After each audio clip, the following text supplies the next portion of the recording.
As a general rule, if you can't trust a man with your daughter, you can't trust him with your salvation. How does this affect our views of Paul and Muhammad? Let's find out.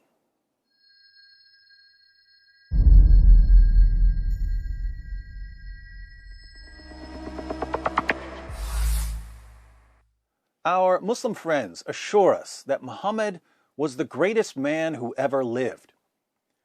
I have no clue what sources they're reading when they say this, and I strongly suspect that they aren't reading any sources.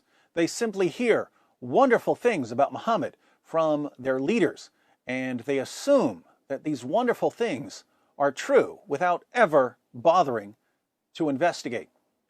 According to Muslim sources, Muhammad had sex with a 9-year-old girl. He would brag to his followers about having sex with 9 women and girls in a single day. He allowed his followers to rape their female captives and to beat their rebellious wives into submission.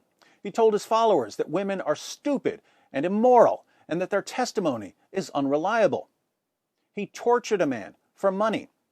He supported his religion through robbery. He had people assassinated for making fun of him. He ordered his followers to execute anyone who leaves Islam. He bought, owned, sold, and traded black African slaves. He referred to Ethiopians as raisin heads and said that Satan looks like a black man.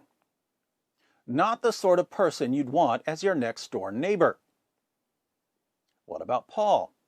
Well, before Paul became a Christian, he was violent. He persecuted Christians and had them put in prison and sentenced to death.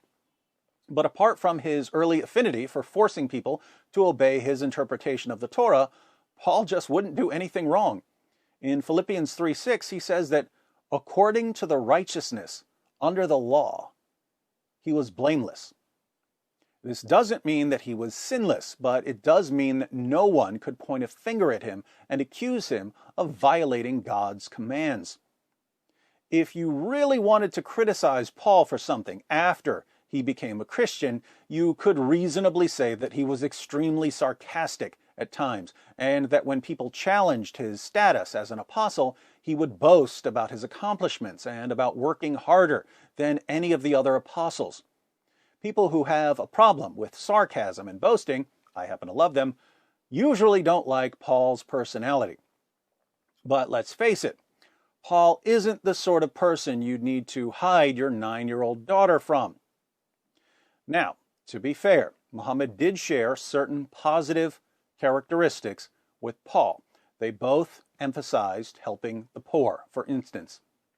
But telling your followers to help the poor doesn't magically erase the centuries of spousal abuse and child marriage and rape and robbery and torture that Muhammad justified through his revelations and example. Adolf Hitler was an excellent painter. That doesn't mean he gets a free pass on the millions of lives he destroyed. Likewise, Muhammad abolished female infanticide. But that admittedly positive accomplishment can never silence the centuries of blood that's calling out to us from the ground. Do you hear it calling?